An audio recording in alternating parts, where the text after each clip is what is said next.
Hello and welcome to Twist List. Today we are looking at 10 amazing stories from the dynasty of the Terra-Cotta warriors. In 1974, a handful of impoverished Shaanxi farmers were digging a well when they stumbled across one of the most incredible archaeological finds in history. Thousands of unique terracotta warriors standing guard over the tomb of China's first emperor. The legendary Qin Shi Huang united the warring states of China and built the magnificent tomb, and the stories of his life are just as fascinating as you'd expect. At number 10 we have building the tomb. Most people are familiar with the terracotta warriors, each with their own unique features and armed with a variety of weapons. But the true scale of the tomb is almost impossible to comprehend, especially considering its construction began around 246 BC. The entire complex hasn't even been excavated yet, but archaeologists believe it sprawls over 56 square kilometers, 21 mi2, and includes around 600 individual sites. In addition to the terracotta soldiers, with their horses and chariots, there are sections of the tomb dedicated to less militaristic figures. There are terracotta government officials, terracotta musicians with their instruments, acrobats captured in mid-tumble, and even a section mimicking the emperor's worldly court, complete with terracotta birds. Work on the complex began when the future Qin Shi Huang rose to a princely throne at the age of 13. Craftsmen from across China were recruited for the massive project, and as many as 720,000 laborers were drafted to build it. While Qin Shi Huang's own final resting place hasn't been found yet, it's rumored to be even more incredible than the rest of the complex. Legend claims it's surrounded by deadly rivers of mercury. Worryingly, high levels of mercury have actually been found in the soil around the tomb complex. Not content with rivers of death, Qin Shi Huang's successor ordered that many of the tomb's craftsmen be sealed inside it, ensuring that the first emperor's burial place would be shrouded in secrecy. The 9th spot on the list is occupied by. The dynasty only lasted 15 years. When the warring states period ended in 221 BC, the victorious King Zheng of Qin renamed himself Shi Huangdi. Today, he's usually referred to as Qin Shi Huang, or First Qin Emperor. But in spite of his massive achievement in unifying China, his dynasty only lasted 15 years. In other words, construction work on his tomb lasted longer than the Qin dynasty ruled China. Qin Shi Huang died suddenly in 210 BC, leaving almost nothing in place to dictate what should come after him. It was only on his deathbed that he declared his oldest son his heir, a decision that didn't sit well with his closest advisors. Needing to keep the emperor's death a secret while they maneuvered to get his second son into power, his advisors subsequently hid his body in a wagon of rotting fish, knowing that the smell would mask the scent of his corpse. Spurred on by a string of natural disasters and the brutal Qin rule, the people revolted.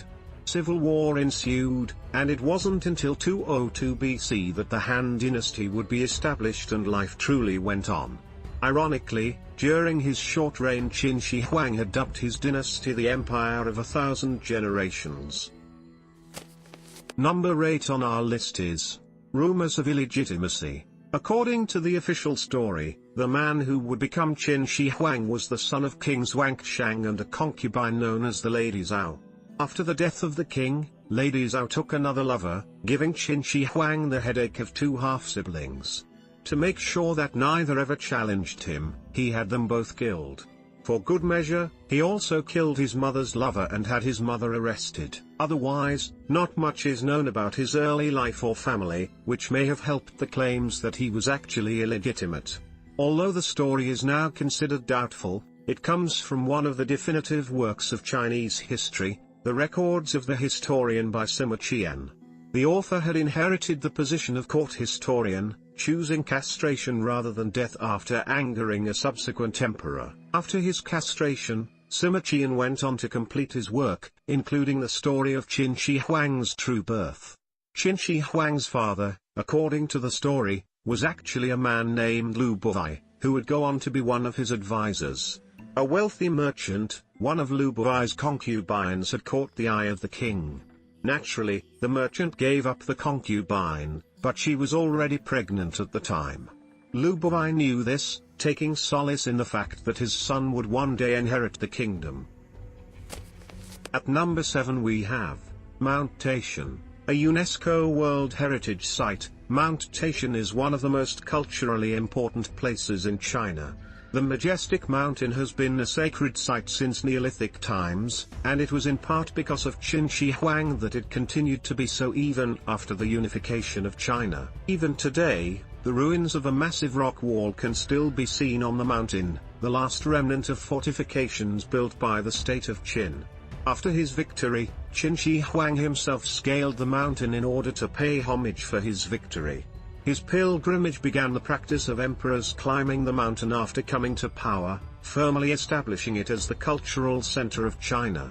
With its 6,600 stone steps, the mountain is host to centuries of historic artifacts, including 1,800 stone tablets and countless inscriptions. Mount Taishan, and the 4 surrounding mountains later became known as the 5 Sacred Mountains, representing the original unification of China. Number 6 on the list is the strange birth of legalism. Qin Shi Huang ruled through the principle of legalism. Simply put, legalism dictates that people must earn what they get and pay the price for doing something wrong. Accomplishments lead to promotions and wealth, while making a mistake or breaking the law leads to punishment. Laws need to be clearly stated and public, and the only way to get ahead in life is by following the rules. One of the most famous legalist reformers was Shang Yang, who first presented his theories to King Xiao of Qin. According to the story, the philosopher appeared before the king 3 times to impart his wisdom. On the first 2 occasions, the king fell asleep midway through the discussion. The third time, Shang Yang tried a different tack and talked about the use of military might to enforce the law. That got the king's attention, and a 4th meeting for Shang Yang, where the details of legalism were hashed out. In theory, some of the principles Shang Yang advocated don't sound that bad. The old aristocracy was abolished, replaced with those loyal to the central government. The government itself was centralized, and merit was rewarded. Less popular was the division of the population into small family groups of 5 or 10, with the understanding that if one member did something wrong, the others needed to report it to the government or receive the designated punishment of being cut in half. Ironically, Shang Yang ultimately found himself the victim of some aristocratic plotting and was sentenced to be torn apart by 5 chariots. The 5th spot on the list is occupied by the original Great Wall. More than 20,000 kilometers, 12,430 miles, long, the Great Wall of China is one of the most famous works of human engineering. But the wall we know today wasn't the first of China's Great Walls. During the Warring States period, the Qin Kingdom began building walls to protect their territory. Although massive, the early walls were a far cry from the modern stone structure.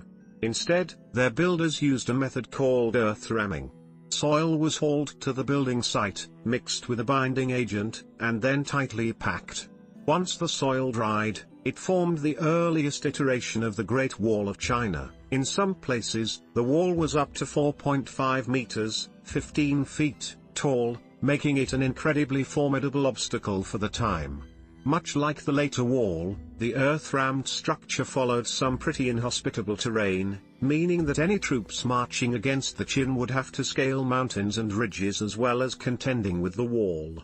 Later, when Qin Shi Huang had a unified country to protect, he would begin joining the sections of wall, forming the oldest version of the wall we know today. Number 4 on the list is the Dragon Boat Festival. Still held today, the Dragon Boat Festival is an extremely ancient celebration with roots in the Warring States period, although some argue that the true roots of the festival go back even further. According to legend, the festival is held in the memory of a poet and philosopher named Qu Yuan. A high-ranking member of the court of the Chu state, Qu Yuan spoke out in favor of uniting with rival states in order to oppose the power of Qin. His temerity got him exiled from the court, but he continued to write, becoming one of the most influential poets of the era. It was said that when he heard that Chu had fallen to the Qin, he drowned himself in the Miluo River. The legend claims that when word spread of the beloved poet's fate, the people immediately took to the river to search for his body. Hence, a boat race is held every year on the anniversary of his death. Along with the boat race, the festivities also include a type of dumpling called the zongzi, which also dates back to the poet. At the time, it was believed that only those whose physical bodies were intact would be allowed entrance to the afterlife. It's said that while some searched for the poet's body, others threw zongzi into the river in the hope that anything that might seek to devour his corpse would eat the dumplings instead. At the third place we have the Daisixiyang Uprising. The rebellion against the Qin dynasty started almost immediately after the death of Qin Shi Huang and the ascension of his son Hu Hai. While the legalist philosophy certainly had some benefits, like rewarding those who worked hard and putting experienced people in positions of power, it could also be incredibly cruel, with those who failed punished harshly, regardless of the circumstances. Missing a deadline was considered breaking your word, and under Qin rule that meant being put to death. In 209 BC, about a year after Qin Shi Huang's death, a group of 900 peasant soldiers were on their way from the Hai River area to what is now Beijing. Severe rains and floods held them up, and it wasn't long before they realized that they weren't going to make their deadline.